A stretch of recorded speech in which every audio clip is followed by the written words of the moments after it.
Hello everyone, today I will show you how to install a middle drive motor kit.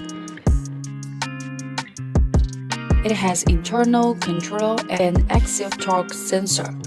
This motor is suitable for 68mm and 73mm BB tube. Push motor BB shaft inside BB tube as per arrow direction. Then install fixing plate and the fixed block on the frame. Now we are going to install the display, brake levers, thumb throttle and speed sensor.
It is easy installation, applicable for most normal bicycles.